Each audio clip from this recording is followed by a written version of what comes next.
여러분 안녕하십니까. 신문을 보는 방송 아침의 매일경제입니다. 저는 이상훈이고요. 오늘도 한꺼풀 더 들어가는 뉴스를 전해드리겠습니다. 먼저 일면 기사부터 보고 가겠습니다. 매일경제입니다. 각 대학의 원자력학과 황폐화되고 있다. 자퇴 그리고 복수 전공이 급증하고 있답니다.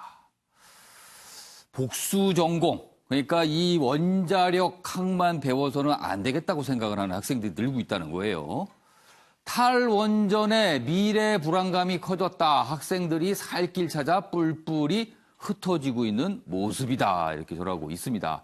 2년 사이에 복수 전공이 3배로 늘었고요. 아예 학과가 폐지되는 곳도 있다. 이렇게 전하고 있습니다. 자, 이번엔 한겨레 보시죠. 김정은 트럼프 친서 외교 재가동 대화 궤도 올라섰다. 지금 서로 친서를 주고 받았어요. 그 내용이 확인이 됐습니다. 여기 보시면 트럼프 대통령이 얼마 전 김정은 위원장의 친서를 받고 아름답다 이렇게 표현을 했잖아요. 근데 이번에는 트럼프 대통령의 친서가 북한에 전달이 됐습니다. 자, 김정은 위원장 트럼프 답서를 받고는 훌륭한 내용이다. 그리고요, 심중히 생각.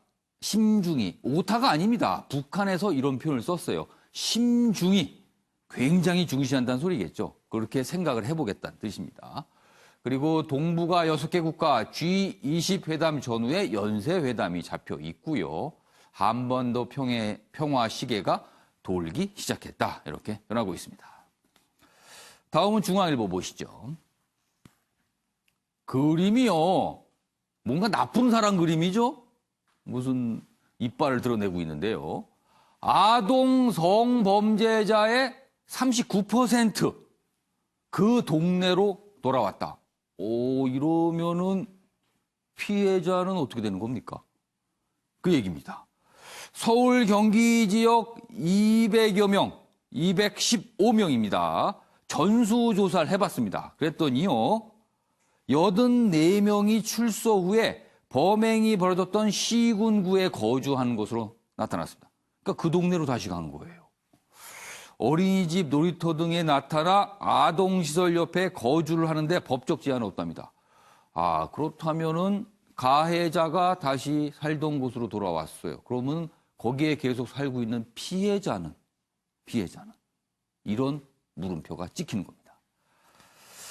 마지막으로 서울신문 보시죠. 이쪽에 있습니다. 음주운전 사망사고가 벌어지게 되면요. 앞으로는 검찰이 최대 무기징역을 구형하겠답니다. 이게 이제 검찰이 이 구형과 관련된 새로운 기준을 마련했는데요. 사망사고, 그것도 음주운전 사망사고는 최대 무기징역까지 검찰이 구형할 수 있다. 이렇게 내용이 되어 있습니다. 자, 지금까지 일면기사 짚어봤습니다. 그리고 오늘도 4분 나오셨는데요. 소개해드리죠. 먼저 박성진 경향신문 기자 나오셨고요. 조대진 변호사, 윤기찬 변호사, 그리고 최경철 매일신문 편집위원 자리하셨습니다. 안녕하세요. 안녕하십니까.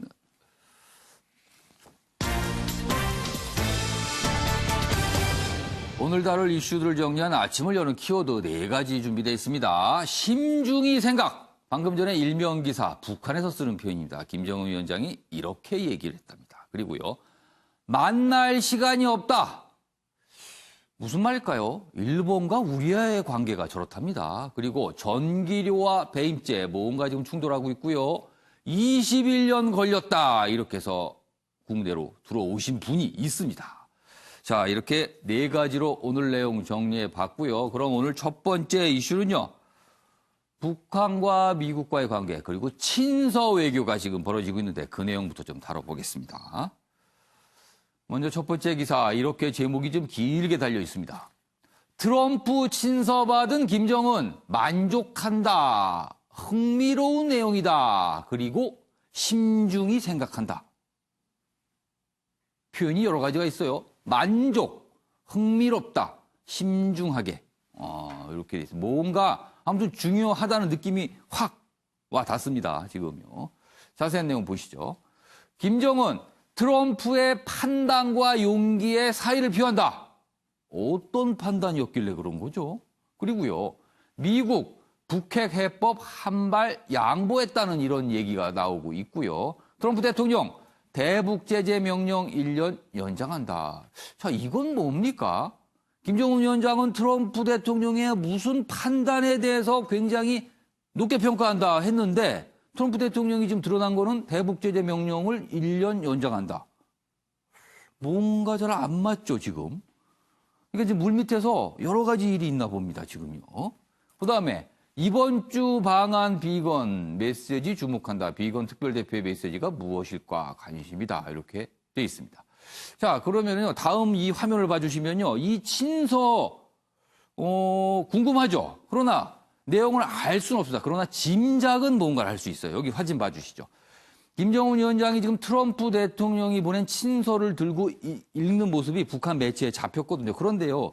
여기 좀 봐주세요. 이 친서에 보면 요 위쪽에 보면 뭔가가 찍혀 있는데 이게 아마 미국을 나타내는 로고 같아요. 그리고 아랫부분 보시면 까맣게 줄이 두 줄이 거의 있습니다. 지금 화면에 천천히 나오죠? 여기 보시면 화면 밑단에 밑줄을 더 잡아주시면 두 줄이 뭔가가 거의 있어요. 그렇다면 굉장히 중요한 부분 아닐까요? 이 부분이요.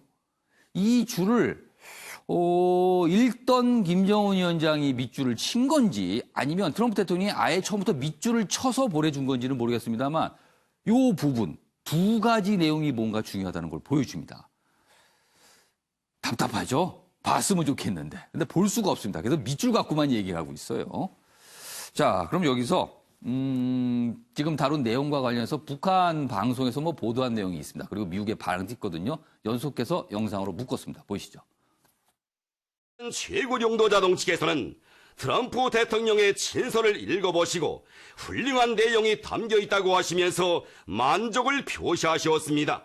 트럼프 대통령의 정치적 판단 능력과 남다른 용기에 사의를 표한다고 하시면서 흥미로운 내용을 신중히 생각해 볼 것이라고. And I'm hopeful that this will provide a good foundation for us to begin to continue these important discussions with the North Koreans to denuclearize the peninsula. 네, 뭐 방송, 뭐 영상으로 본 거 분위기 좋습니다. 서로 뭔가 주고받고 기대가 묻어나는데요. 자, 관련 기사 하나 더 있습니다. 보시죠. 자, 트럼프 대통령이 G20 회담 마친 다음에 이제 방한을 합니다. 그런데 이제 일본 언론을 통해서 이런 내용이 보도가 됐어요.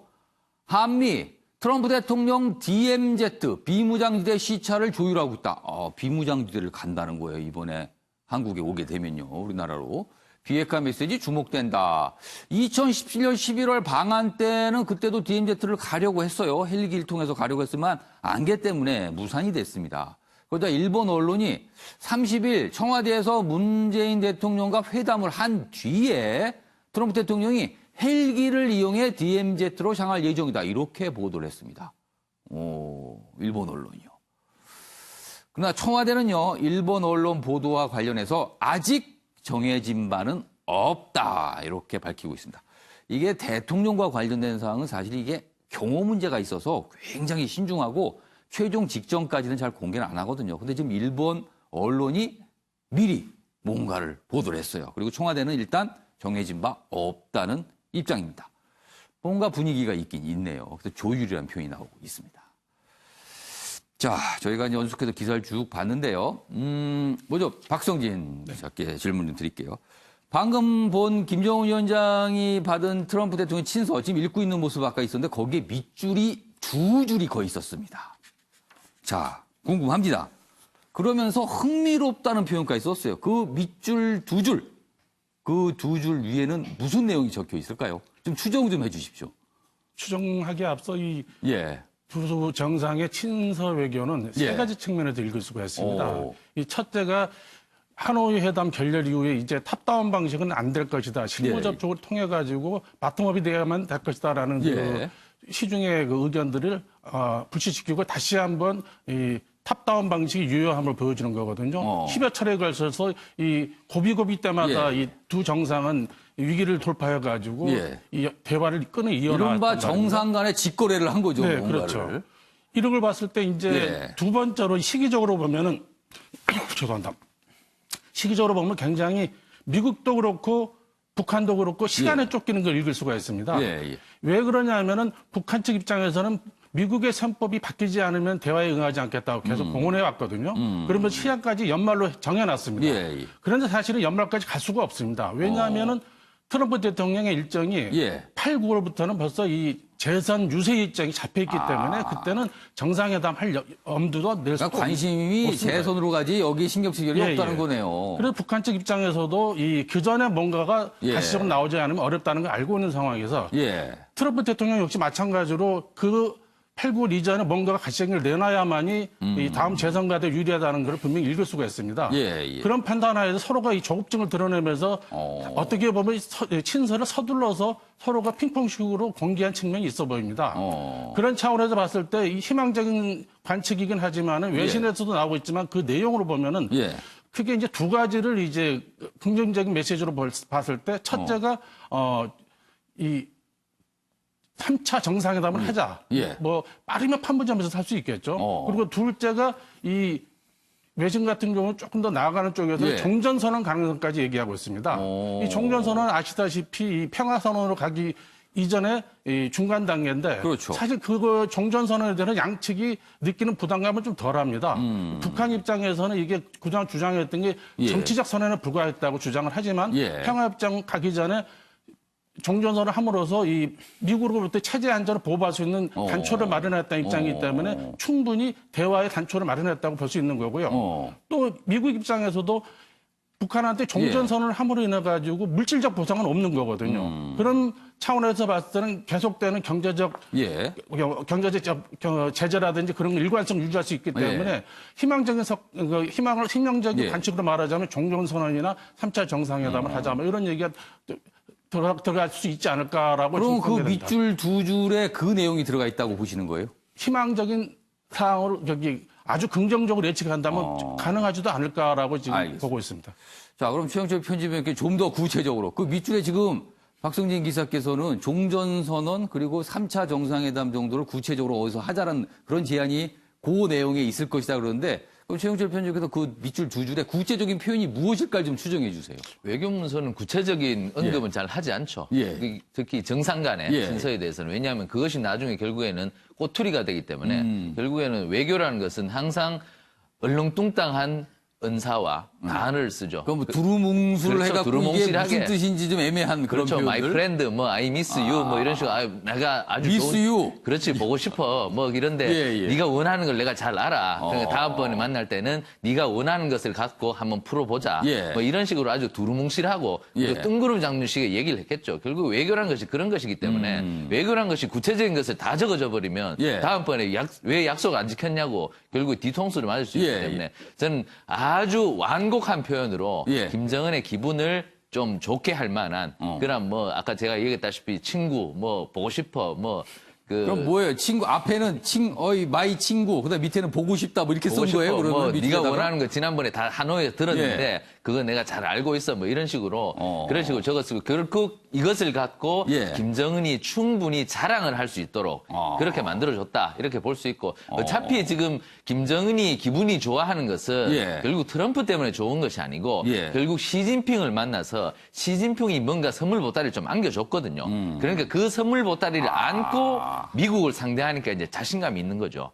결국에는 우리가 한반도라는 좁은 틀에서만 볼 것이 아니고 지구본을 보면서 예. 미중 패권 경쟁의 하나로서 예. 결국 중국과 북한이 편을 먹고 예. 미국과 우리가 편을 먹는 예. 이러한 천하의 새로운 형세가 예. 점점 더 강화되는 이러한 판을 봐야지 자꾸만 우리가 한반도에서만 얽혀서 그런 것만 보면 안 되고 결국 미국과 중국이 어떤 판을 벌이고 예. 어떤 싸움을 벌일 것인지를 앞으로 잘 봐야 한다. 그것이 바로 한반도의 미래를 보여주는 시금석이 그러면 될 거다. 뭔가요? 김정은 위원장이 만족한다 그리고 흥미롭다는 표현을 쓴 뒤에 배경에는 일단 중국과 뭔가가 돼 있는 상태에서 미국의 제안을 받았는데 그걸 감안하니까 좋은데 뭐 이런 건가요?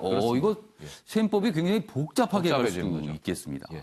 아까 말했지만 북한과 관련된 문제 그리고 한반도 문제를 너무 한반도 시각으로만 보게 되면 이게 해법이 없다라고 지금 지적을 해주셨는데 자 이런 상황에서요 우리가 옆에 있는 국가 일본하고는 좀 뭘 좀 해봐야 되는 거 아닌가 싶은데 요즘에요. 굉장히 안 좋습니다, 일본하고. 그러더니 이런 일까지 벌어집니다. 다음 기사 준비했습니다. 보시죠. 이런 관계입니다, 지금 일본과요. 아베 총리, G20 정상회담 일정 꽉 찼다. 그래서 문재인 대통령과 만날 시간이 없답니다. 일본 가는데요. G20 회담 다 모이는데. 그리고 그러자 우리 정부 관계자가, 조선일보가 이제 취재를 통해서 이 발언을 취재를 한 건데요. 우리도 꽉 찼다. 뭡니까, 이게 지금? 네? 나 바빠서 못 만나. 그러니까 이쪽에, 우리도 바빠. 이렇게 되는 거예요, 지금. 내용 자세히 보시죠. 개막 나흘 앞두고, 지금 오사카 G20 정상회의 얘기입니다. 개막 나흘 앞두고 신경전이 계속되고 있다. 정상회담, 이 정도 상태면 사실상 무산된 거다. 이렇게 보고 있어요. 일본 징용 판결 관련 일본 기업 자산 매각되면 한국 정부의 배상 청구. 뭐 아무튼 이 징용 문제로 일본이 아주 신경을 쓰고 있다. 그래서 한국에 대해서 아주 불편해하고 있다. 뭐 이런 거예요, 지금. 4강 외교 지금 만만치 않죠. 정부는 남북 정상회담에 신경 쓰지만 일본과의 관계 과연 어떻게 설정하신가, 이게 설정할 것인가, 지금 이 고민이 있다는 얘기입니다. 일정 꽉 찼다. 우리도 꽉 찼다. 이거 일단 부대진 변호사, 네. 그다음에 윤시찬 변호사 두 분 각각 뭐 각 당에 몸담고 계시니까 각 당의 시각을 좀 말씀해 주세요. 일본은 어떡합니까?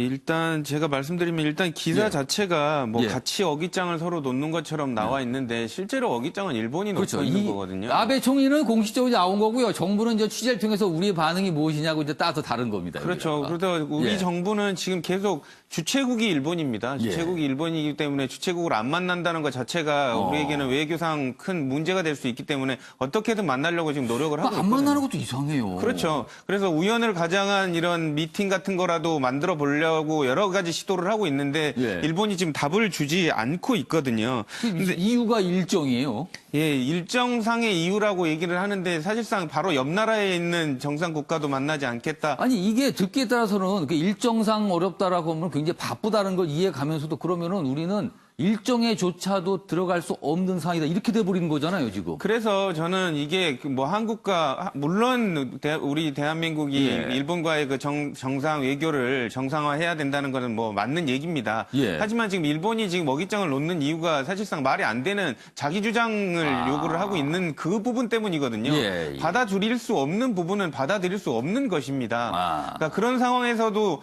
어쨌든 뭐 주최국이니까 만나야 되니까 지금은 비유 맞춰서 만나자. 저는 이거는 옳다고 보이지 그러니까 우리 않고요. 입장에서도 뭐 굳이 저러면 안 만나도 된다라고 굳이 보시는 거네. 저러면 안 만나고 예전에 김영삼 대통령이 그런 얘기를 하지 않았습니까? 버르장머리를 고쳐줘야 된다. 버르장머리. 버르장머리를 한번 고쳐줘야 될 필요도 있다고 보여집니다. 조대진 변호사 아주 버르장머리까지 이런 얘기를 하셨어요. 자, 윤기찬 변호사는 지금 이거 상황 어떻게 보세요? 외교력 부재죠. 사실은 일본 아베 총리 예. 같은 경우에는 미국의 중재자를 자처 이란까지 날아갔잖아요. 예. 이번에 북한에 온 시진핑 주석에 대한 환대를 보면 예. 그것이 뭐 감정적인 차원이 아니잖아요. 실리를 위한 외교인데 예. 우리만 유독 왜 이렇게 감정에 치우쳐서 실리를 놓치느냐. 이 부분은 사실은 진짜 과거 저 누누이 말씀드리지만 이게 뭐 항일 이런 개념이 아니고 지금 극일 개념을 하려면 일본을 뛰어넘어야 되는데 그러기 위해서는 예. 실리를 찾아서 가야 되거든요. 네. 지금 1대1로 대 인도 태평양 전략이 맞부딪히는 상황에서 네. 우리만 따로 떨어져 가지고 그 어디에도 지금 속하지 않는 이런 외교적 실책이 계속 나오고 있는데 이 부분은 예. 감정으로 대응해서는 안 됩니다. 근데 안 만난다잖아요. 바쁘다고. 만나달라고 사정이라도 해야 되죠. 사실은 그것이 창피한 게 아닙니다. 그것은 만약에 외교적 실리가 있다면 예. 그러면 노력을 해야 되는 것이죠. 그렇게 생각합니다. 조대진 변호사하고 윤기찬 변호사가 확실히 다른 답을 하셨네요. 여기 버르장머리 얘기하는데 여기는 사정이라도 더 만나야지 무슨 소리야 이렇게 말씀하셨어요. 예를 들면은 대통령께서 그런 감정적 대응을 하신다 하더라도 예. 외교적 실무적 차원에서는 노력을 훨씬 더 했어야 되는 겁니다. 그러니까 실무자들이 좀 만나서 이제 모양새 좋게 어떤 만나는 자리를 마련해야 될 것 같기도 한데, 근데 일본은 또 이런 말을 하니 아니, 총리 입에서 무슨 일정 꽉 찼다는 얘기가 나오니 이게 잘 안 되고 있습니다. 아무튼요 어려웁니다. 자 이번에는요 21년 만에 입국을 한 그러니까 귀국이죠. 귀국을 한 인물이 있어요. 그 얘기 좀 해보겠습니다. 여기 기사 준비되어 있습니다. 영어 이름이 4개, 그리고 위장 결혼. 정태수 한보그룹 회장. 사남. 신분 세탁하며 21년 도피를 했다. 여기 있습니다. 여기 보시면 사진 보시죠?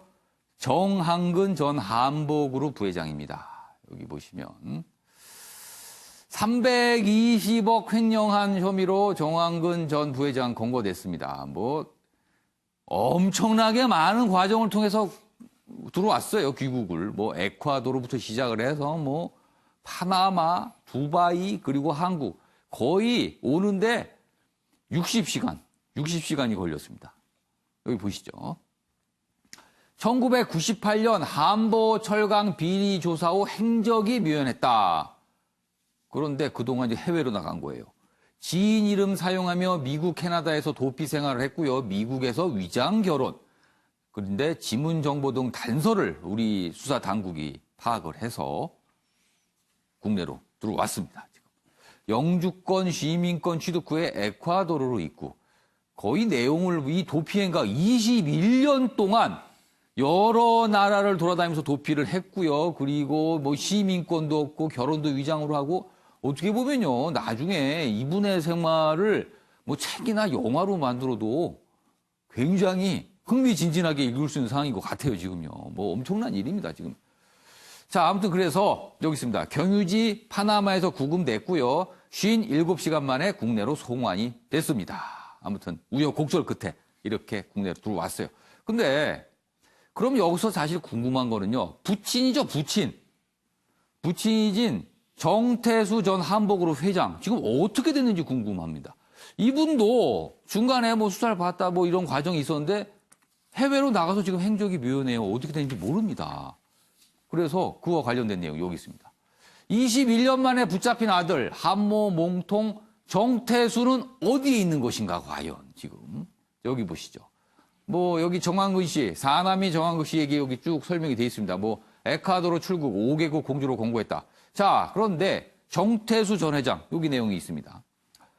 올해 96입니다. 나이가요. 정태수 2007년 해외로 잠적을 했어요.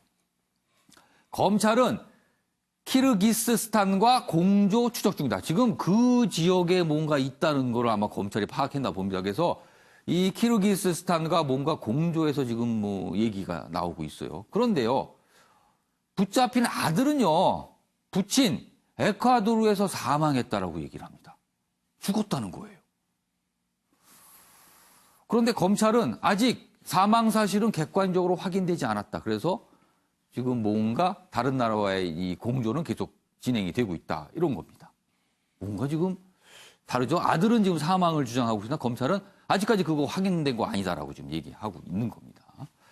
자, 그럼 여기서요, 이 입국하는 장면이 저희가 영상으로 포착이 됐거든요. 그 모습 보고 이어가겠습니다. 해외 도피 왜 하셨습니까? 도피 생활 어디서 어떻게 하셨는지요?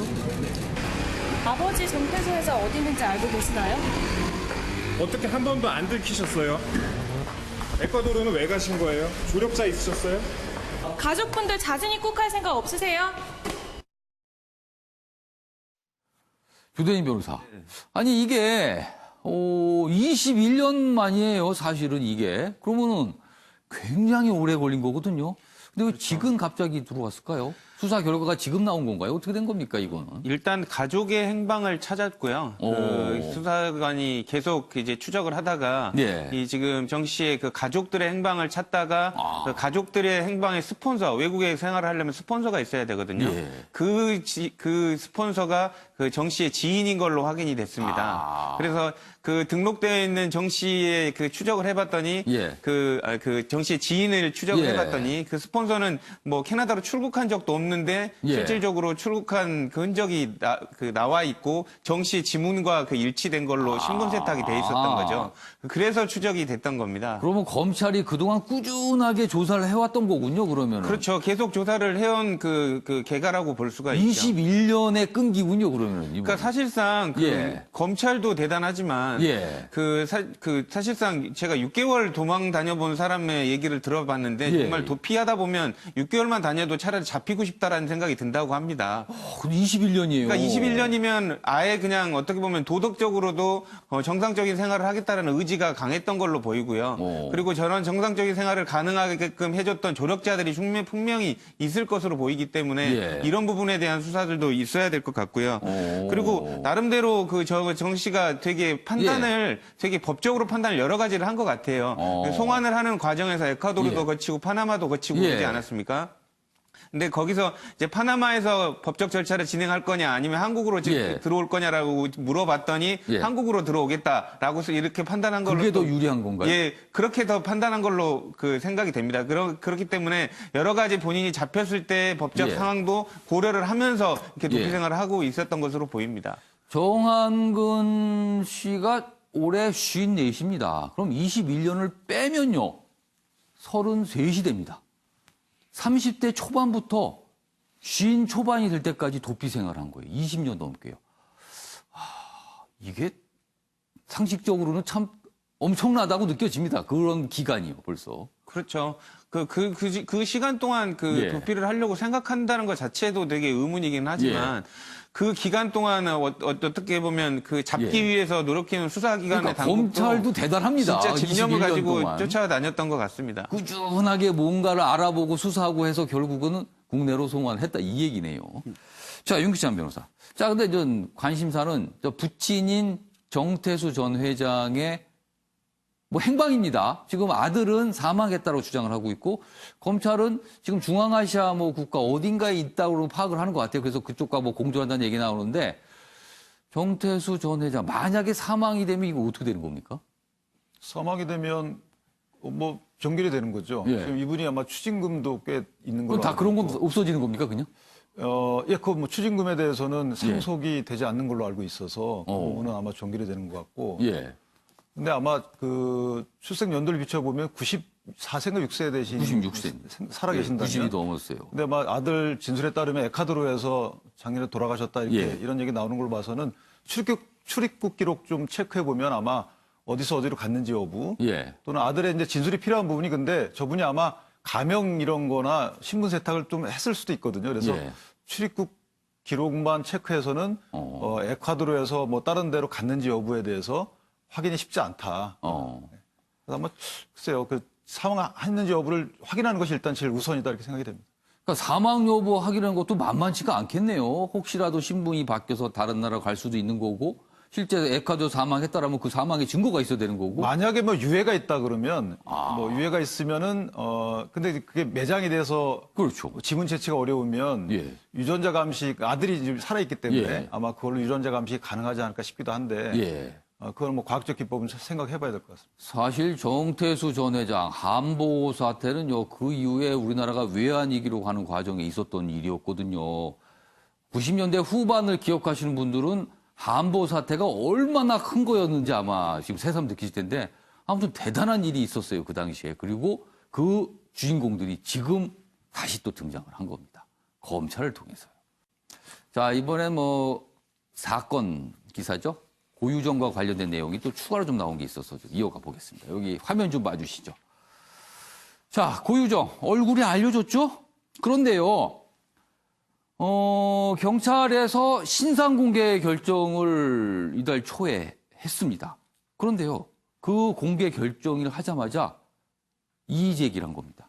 신상 공개 결정을 취소해달라고 법원에 소송을 제기했답니다. 고유정이 뒤늦게 알려진 거예요. 지금 요게 출처가 보면 여기 채널A죠. 이 채널A 보도에 따르면 그렇습니다. 지금요. 그리고 그런데 요 신상 공개 결정이 있었고 그거에 대한 취소 소송 제의가 있었는데 며칠이 지난 뒤에 다들 궁금했죠? 얼굴을 좀 보기 위해서. 그런데 머리를 풀어헤치고 나오는 바람에 얼굴이 촬영이 안 됐어요. 그렇지만 중간에 조사받는 과정에 얼굴이 하나 찍혔죠. 바로 이 얼굴입니다. 그래서 사실상 얼굴이 공개가 된 거예요. 그러자 이 소송을 취하합니다. 어차피 신상이 공개가 됐으니까요. 이런 일이 있었다 그래요. 뭔가 얼굴이 절대 나오면 안 된다. 이렇게 한 것 같아요. 그리고요. 다음 화면 넘겨주시죠. 자, 고유정과 관련해서 여론의 분노가 대단하죠, 지금요. 자, 이런 청와대 국민청원 게시판에 이런 청원도 올라와 있답니다. 불쌍한 우리 형님을 찾아주시고 살인범 사형을 청원합니다. 이렇게 올라온 글이 있어요. 그리고 여기에 20만 명이 넘게 동의 의사를 나타낸 겁니다. 20만 명이 넘었기 때문에 청와대가 답을 해야 되는 상황이거든요. 아무튼 뭐 이게 뭐 직접적으로 어떤 영향을 미칠지 모르겠지만 이만큼 여론은 분노를 하고 있다. 이렇게 좀 보여주는 게 아닌가 싶습니다. 자, 그러면 이것도 변호사 두 분께 뭐 법조이시니까 뭐 질문을 드릴 수밖에 없습니다. 오늘 변호사 두 분께서 오늘 답을 해주실 게 많아요, 오늘. 조대진 변호사. 예. 신상 공개 결정을 취소해달라. 이게 통상적으로 이런 소송이 많이 있습니까? 아니면 이례적입니까? 아주 이례적이죠. 그리고 보통 이런 발상을 당사자가 생각해내기가 어렵고요. 그러니까 이런 신상기록 정보 결정도 공개 결정도 이제 처분이기 때문에 이런 처분이 부당하면 이제 집행정지, 그러니까 일단은 하지 못하게 한 다음에 취소를 구하는 그런 소송을 구할 수가 있거든요. 아마도 절박하게 이 고유정 씨가 얘기를 하니까 그 변호사가 그런 그 의사를 알려줬던 것 같습니다. 그러니까 고유정이 강하게 절대 내 얼굴을 알려주면 안 된다라고 얘기를 하니 그렇죠. 변호사가 그거에 대한 조언을 하는 과정에서 나온 것이다. 그렇죠. 근데 고유정 씨가 그런 얘기를 했었거든요. 나는 아이들 때문에 내 아이 때문에 이런 게 밝혀지면 얼굴이 밝혀지면 절대 안 된다. 뭐 그런 이유 때문에 절대 밝힐 수 없다라고 이렇게 했었는데 그러한 과정에서 변호사가 그러면 이렇게 해보지 않겠느냐라고 이렇게 제안을 했던 것 같고요.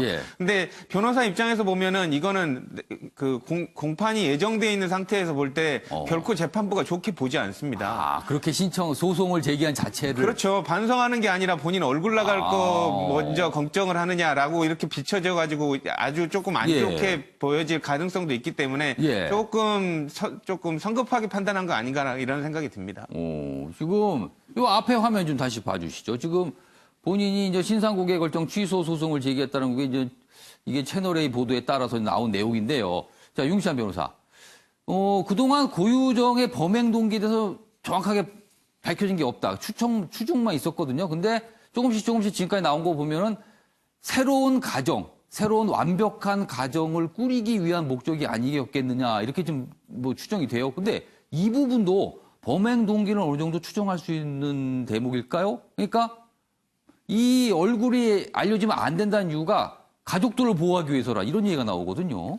저도 그 생각을 했어요. 왜냐하면 이제 가족들도 보호하지만 본인이 이 사건이 마무리되고 나서 재판을 통해서 선고되는 형이 우리가 생각하는 것만큼 그렇게 중하지 않을 것이다라고 기대를 했던 것 같아요. 아까 뭐 정당방위 이런 주장도 하고 있고 그래서 가정으로 돌아갈 수 있다라고 생각을 했기 때문에 다시 가정으로 갈 수 있다. 그렇죠.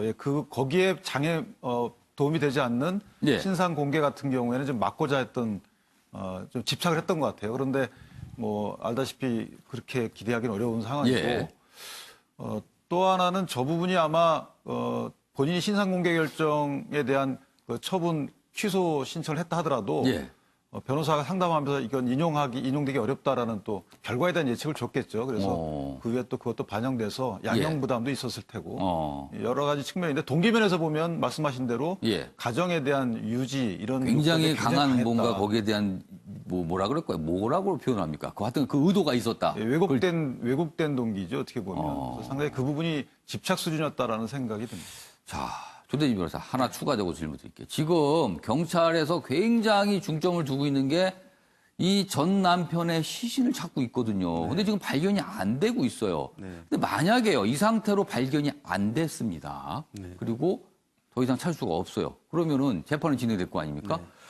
그렇다면 이른바 시신 없는 살인사건이 돼버리잖아요. 그러면은 이거는 재판이나 향후에 어떤 처벌에 어떻게 영향을 줄 수 있을까요? 영향을 받긴 받습니까? 아니면 상관이 없습니까? 일단은 직접적인 물증이 있어야 될 것 같고요. 그리고 일단 당사자가 지금 그 관련된 살해 사실은 지금 일단 경찰 조사에서 시인을 했다 자백을 그래요. 하고 있거든요. 그렇기 때문에 관련돼서 처벌받는 데는 문제는 없을 것 같습니다. 그리고 지금 곳곳에서 지금 남편의 그 시신으로 추정되는 물체들이 지금 발견이 되고 있거든요. 그래서 지금 국가수로 지금 넘어가 있는 상태이기 때문에 이런 부분들이 정말 우리가 무슨 영화에서나 보는 시신 없는 뭐 그런 살인 사건처럼 이렇게 그냥 넘어가지는 않을 걸로 그렇게 예상이 됩니다.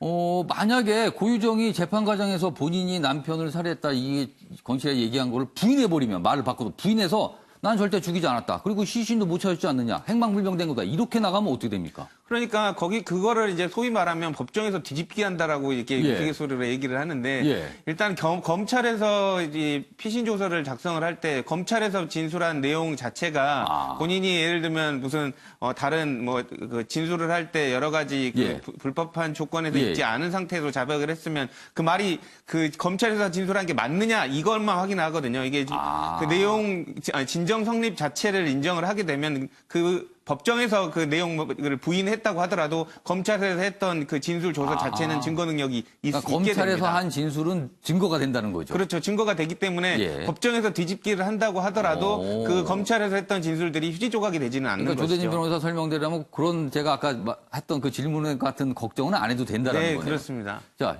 윤기찬 변호사. 근데 이제 더 중요한 것은 우리나라 형사소송법은 자백만 갖고는 처벌을 못 해요. 그러니까 보강 증거가 있어야 증거. 되거든요. 그러니까 자백 하나만 있고 보강 증거가 없으면 처벌이 안 되는데 지금 여러 가지 뭐 범행 방법이라든가 CCTV라든가 뭐 이런 것들이 나왔기 때문에 그것이 보강 증거로서의 역할을 해줄 수 있는지 그래서 아마 경찰에서는 시신을 찾으려고 노력하는 이유가 보강 증거 확보 차원이기 때문에 보강 증거로 판단될 수 있는 증거가 어느 정도인지가 사실은 이 사건의 핵심이라고 생각이 됩니다. 지금 약간 좀 빠른 것 같은데요. 만약에 검찰 쪽의 구형은 어느 정도나 아마 검찰이 생각을 할까요? 글쎄요, 저는 개인적으로 상당히 극단의 구형이 되지 않을까. 극단이라면은 최고가 이제 사형 아니 무기징역인데. 그래서 제가 답변 드리기가 좀 그런데 신중하게. 이것이 알겠습니다. 오히려 사체 행방에 대해서 진술하지 않는 것은 제 생각은 양형에 상당히 불리한 요소로 작용할 것이다라는 생각이 들어요. 그리고 가정유지 차원의 범행 동기도 그 범행 동기와 범행 수법이나 이런 것들에 미쳐보면 비례가 되지 않거든요. 그것도 상당히 불리한 양형 사유가 돼서 우리가 예상하는 정도의 구형이 나오지 않을까 싶습니다. 알겠습니다. 자, 지금 방금 뭐 고유정과 관련된 소식은 사실 신문 기사는 아니고요. 인터넷 기사인데요. 인터넷 공간에서 굉장히 지금 사실 많은 분들이 보고 뭐 논란이 되고 있고 여러 가지 주목을 받는 기사를 저희가 좀 특별히 화면을 통해서 좀 소개해 드렸습니다. 다음은 어떻게 생각하십니까? 순서입니다. 패널 분들의 한 방이 있는 해설을 기대하면서 주제를 보겠습니다. 보시죠.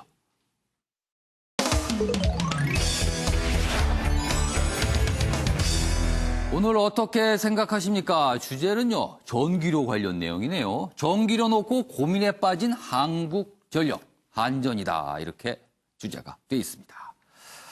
이와 관련해서 두 가의 기사 지금 연속해서 제가 소개해 드릴 텐데요. 그 사이에 패널 네 분께서는 의견을 적어주시기 바랍니다. 어떻게 생각하시는지 이 상황에 대해서.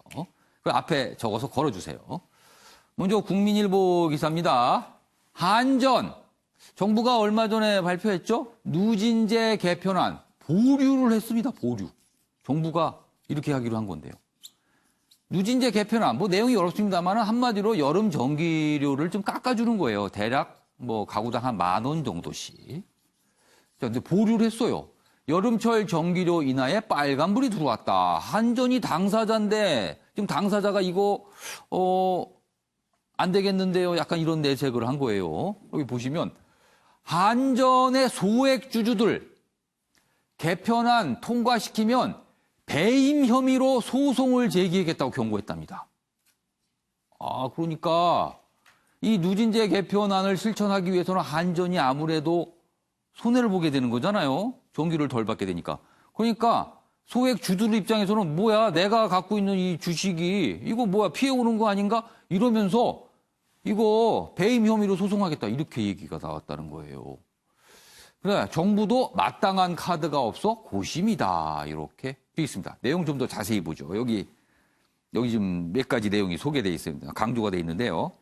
23일 관련 업계에 따르면 한전이요, 지난 21일 이사회를 열었는데 누진제 개편안을 보류한 것은 배임에 대한 우려 때문으로 알려졌다. 21일 이사회에 나와서 이 정부 개편에 대해서 보류를 했어요.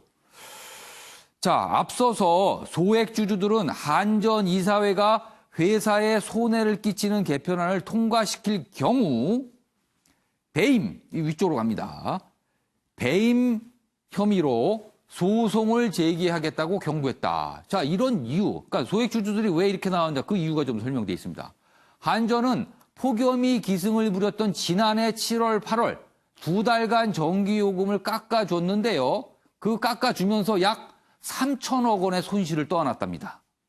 작년에도 이랬다. 이런 겁니다. 지금 소액주주들은요. 개편안을 수용할 경우 비슷한 수준의 손실을 감내하겠다는 얘기가 된다. 그래서 소액주주들이 반발하고 있다. 한전은 지금 상장된, 주식시장에 상장된 회사잖아요. 관련 기사 하나 더 있습니다. 보시죠. 자, 여기 있습니다. 뭐 여기 제목이 작게 달렸는데 뭐 배임죄 공포다 이렇게 돼 있고요. 한전 이사들 정부 일시적 지원은 임시 방편일 뿐 이런 공감대가 있었다고 전하고 있습니다. 그러니까 이 여름철에 뭐 이렇게 깎아준다 이런 거는 임시 방편일 뿐이다. 근본적인 해결이 안 된다. 뭐 이런 지적입니다. 자, 연속해서 기사 두 가지를 봤는데요. 지금 이 상황 어떻게 생각하시는지 한 분씩 의견을 좀 들어보겠습니다.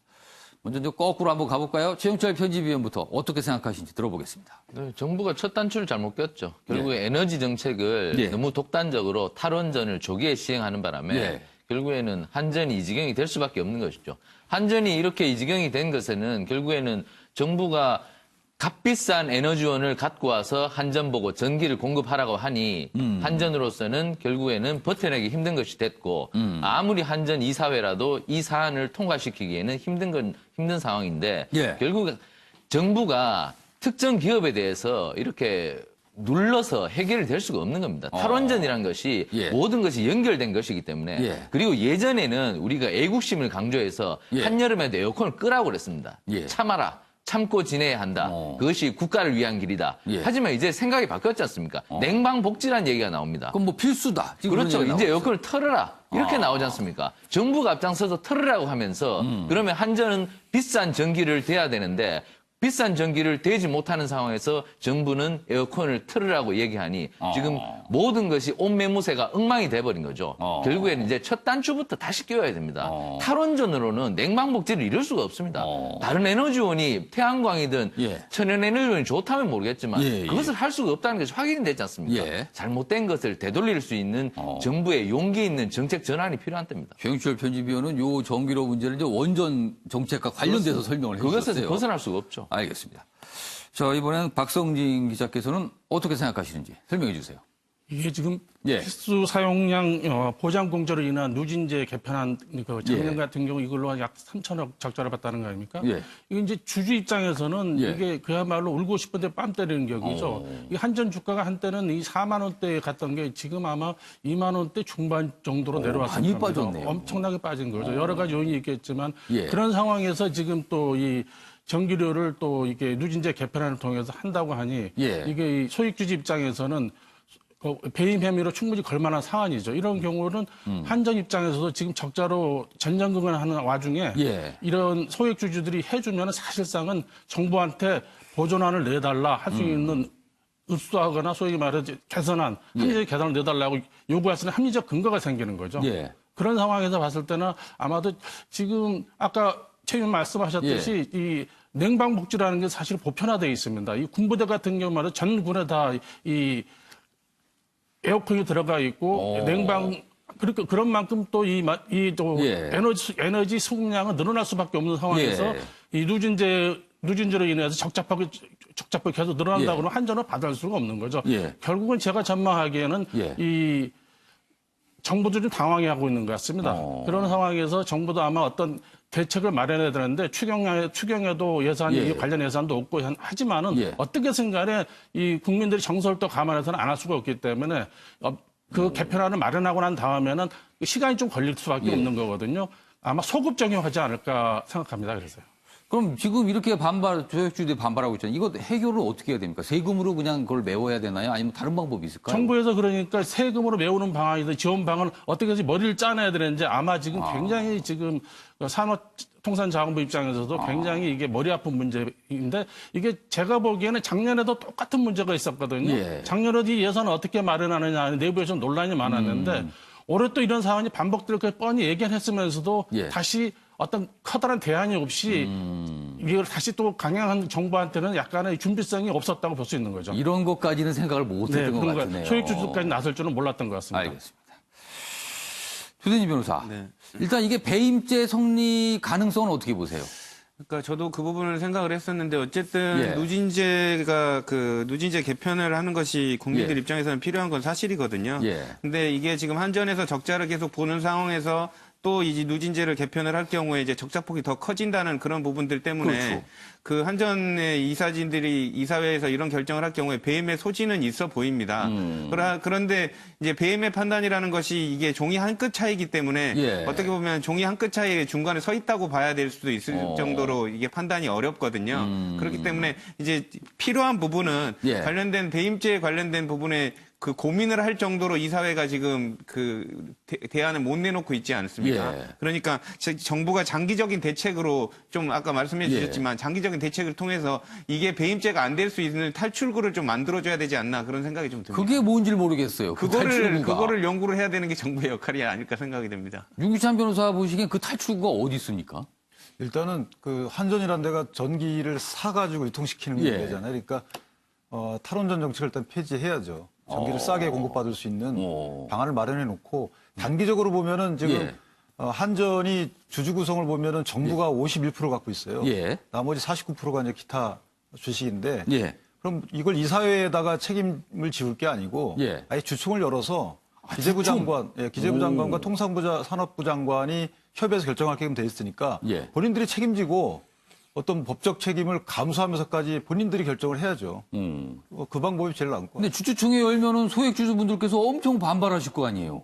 49%니까요. 예. 다 모이시면은 목소리가 굉장히 나올 텐데요. 정부가 51%에 49%니까 그렇게 되면 통과될 가능성은 크지만 그런 여러 가지 부담을 감수하고 할 가능성이 있으면 하시는 거고 예. 아니면 괜히 이사회에 책임지고 이런 위험 부담을 지우게 할 수는 없는 거다. 저는 이렇게 근데 생각합니다. 결국에 지금 네 분 말씀 듣고 떠오른 생각이 결국에는 세금이 들어갈 것 같다는 생각이 드는데 제 추정이 좀 이상한가요?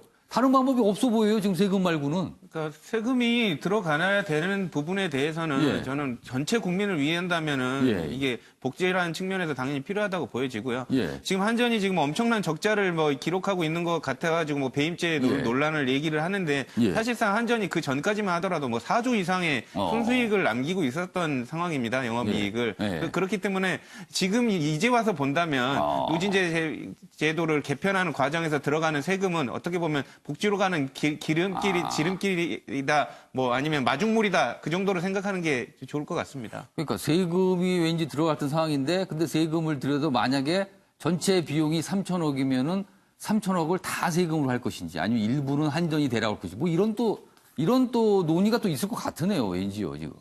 알겠습니다. 이번에 정치권 소식 좀 이어가 보겠습니다. 오늘은 정치권 뉴스가 좀 뒷부분에 자리했네요. 보여주시죠. 여기 있습니다. 아이고, 주말 동안에 이 내용 참 논란됐습니다. 주말 동안에 뭐 방송을 통해서도 많이 다뤘는데요. 오늘까지 이어지고 있어요. 이 내용이요. 여기 보시죠. 황교안 자유한국당 대표 지금 대학 특강에서 뭐 취업 스펙 그리고 이런 거 관련하다가 이제 본인 아들 관련된 얘기를 하는 바람에 논란이 되고 있는 거거든요. 지금 해명입니다. 일단 SNS를 통해서 이렇게 해명했습니다. 우리 아들 학점은 3.29, 토익은 925점. 스펙입니다. 이른바. 근데 이게 특정 인물의 아들 학점과 토익이 제목으로 나오는 것도 참 이례적입니다. 이렇게까지. 근데 왜 그런가 하면요. 황교안 대표가 이 대학 특강에서 뭐 학점이 3점도 안 된다. 그리고 토익 점수는 뭐 800점 뭐 이 정도 겨우 된다. 뭐 이렇게 설명하면서 스펙이 뭐 그게 약하다. 그렇지만 다른 활동을 통해서 취업을 했다. 그러면서 그런데요. 그 인물이 바로 제 아들입니다. 이렇게 얘기를 하면서 논쟁이 시작이 됐어요. 근데 알고 보니까 사실은 정확하게는 3점이 안 되는 것도 아니고 3점이 넘어갑니다. 그리고 토익 점수 900점이 훌쩍 넘었으니까 토익 점수가 높은 거예요. 아주. 그래서 이렇게 해명을 했습니다. 여기 내용 자세히 보겠습니다. 무스펙 취업 논란 커지자 정정했습니다. 바로 잡은 겁니다. 정치권에서는요, 이런 지적이 나온다고 합니다. 대중과의 공감 능력이 부족한 거 아니냐. 그러니까 이런 얘기를 지금 취업에 굉장히 고민이 많은 청년들 앞에서 했다. 그거죠. 자, 민경욱 자유한국당 대변인. 대통령 아들과 동시 특검하자. 뭐 이렇게 또 주장이 나와요. 여기에. 관련 기사 하나 더 있습니다. 보시죠. 자, 여기 있습니다. 여당 황교안 아들 스펙 발언은 공감 능력 부족 탓이다. 뭐 그러면서 뭐 KT 채용과 관련해서 다시 이제 여당에서 공세를 벌이고 있어요. 아들 뭐 취직한 거 이거 들여다봐야 되는 거 아니냐 이런 거예요. 그래서 한국당에서는 문재인 대통령의 아들과 함께 그래 같이 특검해보자 또 이렇게 맞불을 놓는 형국입니다. 여기 내용 좀 자세히 돼 있어요. 여기 있습니다. 한국당은 수세에 몰리자 준용 씨, 문재인 대통령의 아들 준용 씨 의혹을 꺼내며 반격했다. 민경욱 대변인은 SNS를 통해서 문 대통령의 아들 준용 씨와 황 대표의 아들 채용 특혜 의혹을 동시에 특검하자. 국정조사도 좋다. 이렇게 제안을 하기도 했습니다. 자, 그럼 여기서요. 뭐 정치권에 여러 가지 반응이 있습니다. 영상으로 묶었습니다. 보시죠. 황교안 대표는 청년들에게 강연을 한 것입니까? 아니면 무스펙으로 KT에 입사한 아들의 취업비리 의혹을 해명한 것입니까? 그도 아니면 청년들에게 염장을 지른 것입니까? 대학생을 상대로 강연을 한다고 했으나 결국 KT 취업비리 의혹이 제기되고 있는 아들을 공개적으로 비호했다는 비판을 피하기 어렵게 됐습니다. 자, 지금 두 가지 상황, 그러니까 정확한 사실을 좀 정리해야겠어요. 황교안 대표가 대학 특강에서 취업에 대해서 얘기했는데 그 당시에 마지막 부분에 이제 이런 사람이 제 아들입니다 하면서 소개한 그 인물의 이른바 스펙은요. 학점이 3점이 안 되고요. 뭐 토익 점수는 800점. 그러니까 요즘 기술로 보면 어디다 이렇게 내세우기가 딱히 마땅치 않은 그런 스펙이란 거예요. 그러면서 그럼에도 불구하고 다른 거 열심히 해서 취직했습니다. 그런데 제 아들입니다. 이렇게 된 거거든요. 그런데 그때 황교안 대표가 소개했던 그 스펙은 사실이 아니었어요. 지금 기사 소개했지만 학점이 3점이 훌쩍 넘어갔고요. 토익 점수도 900점이 넘으니까 굉장히 높은 점수였습니다. 사실이 아닌 얘기를 하면서 예를 든 거예요. 자, 최영철 편집위원. 네. 황교안 대표는 왜 사실이 아닌 말을 하면서 특강에서 굳이 그 취업 얘기를 했을까요?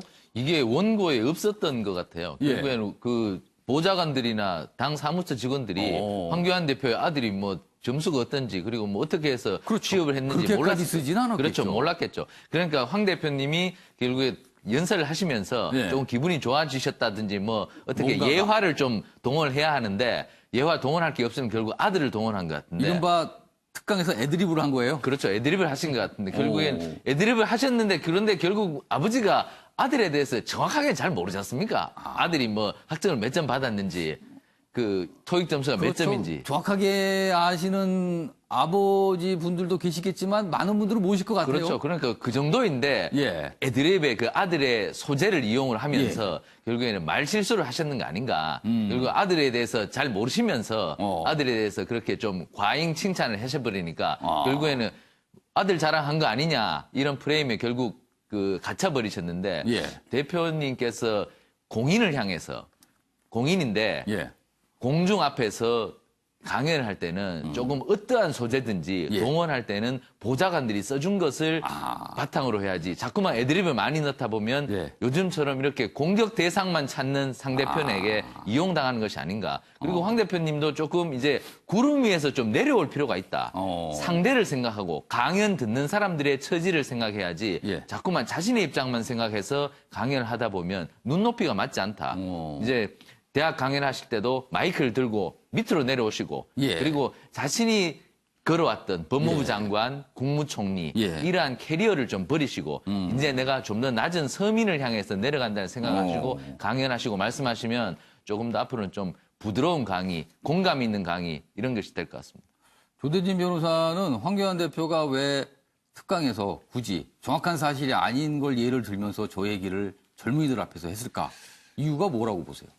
아까 애드립 얘기하셨는데 애드립을 하시려다가 애를 가지고 드립을 하신 것 같아요. 실수를 하신 것 같고 일단 한 집에서 살고 있는 자기 자식의 사정도 정확히 모르면서 예. 다른 자식한테 무슨 강연을 해주시러 갔는지 그게 참 이해가 조대진 안 변호사 됩니다. 아주 세게 지금 지적을 해줬어요. 그리고 아까 말씀 주셨는데 예. 뭐 우리 아들 뭐 바라는 식으로 우리 아들처럼 하면 뭐 예. 스펙이 뭐 스펙과 여부하고 상관이 없이 뭐 KT에 들어갈 수 있다 뭐 이런 식으로 얘기를 한 것처럼 보여지지 않습니까? 예. 근데 이제 물론 이제 학점 자체나 다들 열심히 한 것이겠지만 예. 3.29에 토익 925점이면 예. KT에 들어가기 상당히 모자란 점수라고 저는 생각이 됩니다. 조대인 변호사 그렇게 보시는 거예요? 이거보다 더 높은 사람들도 떨어집니다. KT에는. 그 정도로 들어가기 어려운 회사가 KT인데 당당하게 면접 위원들 전부 다 A로 합격을 하지 않았습니까? 예.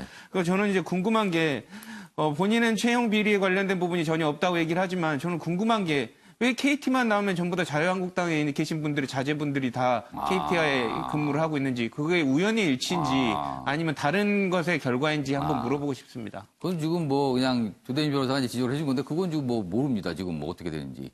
KT 얘기는 계속 조금씩 뭐 나오고 있긴 한데. 자, 근데 여기서 궁금한 거는 또 다른 측면에서 보겠습니다. 그건 윤기찬 변호사와 박성진 기자께서 좀 짧게 설명 좀 해주면 좋겠는데. 자, 황교안 대표의 저런 특강 발언. 뭐 현장에서 들은 학생도 있고요. 아니면 그걸 기사로 본 젊은이도 있을 겁니다. 윤기찬 변호사가 보시기엔 젊은이들이 이거에 대해서 굉장히 사실은 뭐랄까요. 격한 반응을 보였어요. 사실은 이거에 대해서. 왜 그랬을까요? 제가 볼 때는 황 대표가 본인의 아들이라는 예. 아들 사례다라는 이 말을 좀 뺐으면 좋았을 것 같아요. 아들이 아니고 그냥 이런 젊은이가 있다더라. 내가 아는 사람 중에 처음 말한 것처럼 그렇게 갔으면 오히려 더 좋았을 텐데 예. 이제 누구 말대로 아들이라고 말함으로써 황교안 대표의 아들 자체가 스펙이 될 수 있다라는 이 사정은 그런 오해를 살 수 있는 발언. 누구의 아들이라는 자체가 오해를 받을 상황이다. 예, 왜냐하면 물론 이제 그 채용 과정에서 그런 것들이 다 블라인드 되지만 예. 어찌됐든 듣는 사람 입장에서는 그런 오해를 살만한 발언이거든요. 그래서 그것은 상당히 본인이 말하고자 했던 바는 학업적 스펙보다는 예. 그런 그 봉사활동, 뭐 그런 것 같아요. 예, 이런 특정 언어에 대한 스펙 이런 것들도 상당히 역할을 공부 많이 이외에 다른 여러 가지 활동 얘기를 예, 했으니까요. 그런 것들을 하고 싶었던 것인데 그런 것들이 이제 전달되는 과정에서 그런 몇 마디 추가됨으로써 좀 잘못 전달된 면이 없잖아 있다라는 생각이 듭니다. 박성진 기자께서는 젊은이들이 이렇게 격한 반응을 본 이유 어디에 있다고 보십니까? 2012년도 황교안 대표 아들이 예. KT에 취업했을 당시 경쟁률이 87대 1이었거든요. 더군다나 이 취업을 하기 위해서 최종 합격하기 위해서는 네 단계를 거쳐야 됩니다. 예. 서류 면접 그리고 예. 인성 적성 검사도 해야 되고요. 또 그다음에 1차 실무 면접도 해야 되고 예. 2차 임원 면접까지 다 통과해야만 되거든요. 굉장히 쉽지가 않은 여러 단계 거쳐야 되는데 예. 황교안 대표의 아들이 학점이 3.29인가요? 예. 3.29고 토익 925면은 이게 들어갈 수 있는 확률은 굉장히 높은 점수이기 때문에 사실 그거 가지고 부정 합격이다 보기에는 좀 어려운 측면이 많습니다. 예. 그렇지만 이렇게 어려운 단계를 거쳐야만 들어가는 데를 마치 아무렇지도 않게 들어간 것처럼 말씀하신 데 대해서 취업에 굉장히 목매달고 있는 젊은 세대들 특히 대학생들 입장에서는 공감할 수가 없는 거죠. 이런 예. 측면에서 봤을 때는 요새 유행어로 인지 감수성이라는 말이 많이 나오는데 황교안 대표께서 이 취업 인지 감수성이 좀 모자랐지 않나 싶습니다. 그런 부분, 약간 젊은이들이 굉장히 민감하게 생각하는 부분에 대해서 조금 인식을 하고 있었더라면 하는 그런 아쉬움이네요. 알겠습니다. 자, 북한 목선 관련된 파문은 계속 이어집니다. 주말 동안에 이어지고 있고요. 오늘도 또 이 얘기하는 정치권 인사 많을 것 같아요. 그 기사 좀 준비되어 있습니다. 보시죠. 나경원 자유한국당 원내대표 북한 목성 관련해서 문재인 대통령 군형법 위반 혐의로 법률 검토 후 고발 추진한다. 이거 관련해서 문재인 대통령을 고발하겠다는 거예요. 한국당 연일 강공 펼치고 있습니다. 그런데 국민일보 이렇게 지적하고 있습니다. MB정부 당시 노크 기순이 있었어요. 그때는 적극 방어하더니 지금은 왜 입장이 바뀐 거냐 이렇게 지적하고 있습니까? 이번엔 공수바뀌어 정쟁 양상을 띠고 있다. 지금 북한 목성 관련해서 이런 지금 공방이 하나 있고요. 다른 내용 좀 보겠습니다. 보시죠. 넘겨주시죠. 자, 여기 보면 해경의 북한 목성 보고 2분 후 청와대 경찰한테도 보고받았다. 그러니까 해경도 보고하고 경찰도 보고했다. 뭐 이런 내용이에요. 그런데요. 여기서 주목되는 거는 이 부분입니다. 한국당이 군, 경, 현장 방문을 추진했습니다. 그러니까 그 문제가 됐던 부대를 가보겠다고 한 거예요. 그러자 국방부는 장병 4기 떨어지니까 오지 마라고 했습니다. 이건 또 어떻게 봐야 되는 겁니까? 현장을 가겠다는데 국방부는 오지 말라고 했다는 거예요. 여기 내용 자세히 있습니다. 그러니까 나경원 원내대표가 이제 이런 주장을 한 거예요. 뭐 국정조사 강력 추진하겠다 하면서 경계에 문제가 지적된 군경 방문을 계획했다. 하지만 국방부는 육군 23사단과 해군 1함대 사령부를 대상으로 합동조사를 실시 중이다. 그러면서 군사 대비태세에 부담을 주고 사기에도 영향을 미칠 수 있으니까 부대 방문이 제한될 것이다. 그러니까 오지 말라는 거죠. 이렇게 되면 국방부가. 뭐 이렇게 돼 있어요. 지금 두 가지 사안 연속해서 봤는데요. 그러니까 이거 최영철 편집위원 어떻게 보세요? 두 가지 사안. 뭐 문재인 대통령을 고발하겠다. 그리고 국방부는 이건 안 왔으면 좋겠다. 뭐 이렇게 되는 거예요, 지금. 야당의 공세가 세게 나오니까 청와대가 좀 당황한 것 같습니다. 지금 이 부분에 대해서 계속 브리핑을 하거든요. 브리핑을 하는데 결국에는 변명으로 일관했고 제대로 된 임팩트 있는 해명을 제대로 하지 못했어요. 예. 결국 청와대 행정관이 국방부에서 엉터리 브리핑이 있는데도 그 자리에서 그냥 그것을 지켜보고만 있었거든요. 그러니까 대국민 브리핑이 엉터리가 나오는데도 청와대는 그것을 그대로 보고 있었다는 얘기거든요. 그 부분을 수정을 하지 않았다는 것이죠. 결국 그 부분 때문에 지금 국민들은 계속해서 의문을 갖는 거죠. 그러니까 야당이 어제 일요일인데도 국회에 모여서 저렇게 강하게 투쟁을 하는 겁니다. 결국에는 필요 없는 부담을 지게 된 것이거든요. 결국 제대로 설명했다면 이런 것이 없었을 텐데 결국에는 안보 불안에 대한 것을 점점 더 부추기는 계기는 결국 청와대가 만들었다. 이렇게 볼 수 있겠습니다. 자, 조대진 변호사께서는 지금 두 가지 사안 지금 바로 연속해서 봤습니다. 물론 실책이 있다면 당연히 문책을 해야 되고요. 그리고 그런 조사하는 과정이 지금 군에서 있는 과정이 있거든요. 그렇기 때문에 국회가 먼저 나서서 뭐 거기 뭐 찾아가고 이러는 거는 현장 방문. 사기에 영향을 엄청나게 미칩니다. 뭐 군생활 해보신 분 아시겠지만 장관하고 별들은 거기 현장에 안 가주는 게 도와주는 겁니다. 근데 가가지고 괜히 수통 거꾸로 들고 뭐 수통 갖고 뭐 미사일이라고 그러고 뭐 총 개머리판에다가 잘못 조준하고 이런 군의 사기를 떨어뜨릴 수 있는 뭐 잘못된 행동들을 하는 것 자체가 오히려 더 사기를 꺾을 수 있으니 그냥 지금은 진상조사를 위해서 조용히 좀 기다려주는 게 더 좋을 것 같습니다. 옛날에 있었던 얘기가 살짝 섞어갖고 좀 말씀을 해주셨어요. 아무튼 군부대 방문관에서.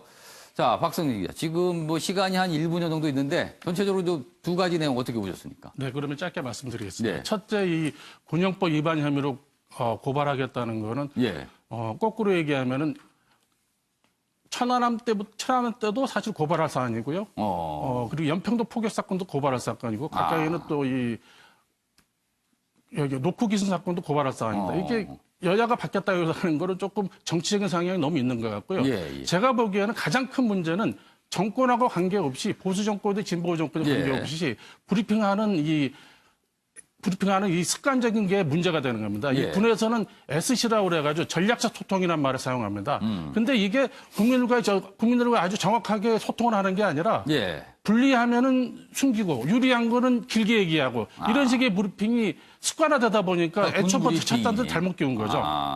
이 SC라는 건 정의부터 자칫 바로 잡아야 되고 그러고 나서 반성이 있어야만 될 것으로 보입니다. 이번 뭐 북한 목성 파문 처음부터 좀 상세하게 자세히 얘기했으면 어땠을까? 그런 파문이 좀 덜하지 않았을까? 이런 아쉬움이 곳곳에서 좀 묻어나긴 합니다. 사실. 알겠습니다. 이번엔 사진 속에 담긴 사연을 들어보는 순서입니다. 김유진 아나운서의 이슈컷 보시죠. 이슈들을 사진으로 살펴보는 시간 이슈컷입니다. 첫 번째 이슈 태그는 꿀잠 대회입니다. 나무 아래 매트에서 낮잠을 자는 사람들, 잠만 잘 자도 1등을 할 수 있는 이색 대회가 열렸는데요. 바로 어제 서울숲에서 열린 꿀잠 대회 모습입니다. 피곤에 시달리는 현대인들에게 꼭 필요한 게 바로 이런 휴식일 텐데요. 여기에 2시간 동안 가장 안전적인 심박수를 유지하며 숙면한 사람에겐 50만 원의 휴가비까지 지원됐다네요. 두 번째 이슈 태그는 안전 불감증입니다. 아이들이 올라가고 있는 이것, 놀이기구가 아니라 예술 작품입니다. 이촌 한강공원에 설치된 이탈리아 작가의 작품인데요.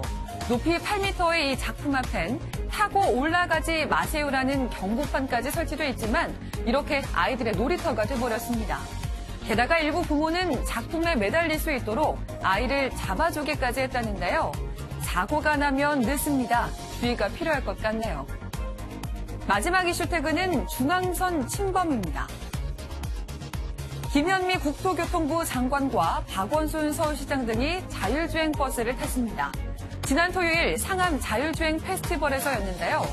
그런데 이 버스가 운행 10분 만에 중앙선을 침범하고 장애물을 피하다 도로에 세워놓은 고무 깔때기와 충돌하기도 했습니다. 실제 운전자였다면 면허 취소 수준의 사고입니다. 순간 GPS 신호가 약해졌다는 게 관계자의 설명인데 상용화까지는 아직 시간이 필요해 보입니다. 지금까지 김유진의 이슈컷이었습니다. 네, 저 자율주행 버스에 타셨던 분들이 굉장히 당황했어요. 이게 잘 가야 되는데 갑자기 중앙선으로 넘어갔으니 말입니다. 알겠습니다. 아침의 매일경제 오늘은 여기서 마치겠습니다. 시청해주신 여러분 고맙습니다. 이슈들을 사진으로 살펴보는 시간 이슈컷입니다. 첫 번째 이슈 태그는 꿀잠 대회입니다.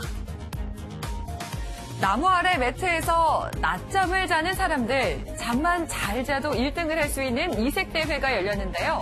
바로 어제 서울숲에서 열린 꿀잠 대회 모습입니다. 피곤에 시달리는 현대인들에게 꼭 필요한 게 바로 이런 휴식일 텐데요. 여기에 2시간 동안 가장 안전적인 심박수를 유지하며 숙면한 사람에겐 50만 원의 휴가비까지 지원됐다네요. 두 번째 이슈 태그는 안전 불감증입니다. 아이들이 올라가고 있는 이것, 놀이기구가 아니라 예술 작품입니다. 이촌 한강공원에 설치된 이탈리아 작가의 작품인데요.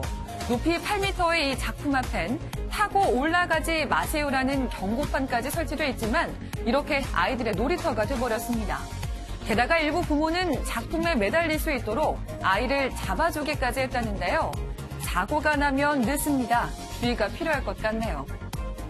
마지막 이슈 태그는 중앙선 침범입니다. 김현미 국토교통부 장관과 박원순 서울시장 등이 자율주행 버스를 탔습니다. 지난 토요일 상암 자율주행 페스티벌에서였는데요. 그런데 이 버스가 운행 10분 만에 중앙선을 침범하고 장애물을 피하다 도로에 세워놓은 고무 깔때기와 충돌하기도 했습니다. 실제 운전자였다면 면허 취소 수준의 사고입니다. 순간 GPS 신호가 약해졌다는 게 관계자의 설명인데 상용화까지는 아직 시간이 필요해 보입니다. 지금까지 김유진의 이슈컷이었습니다.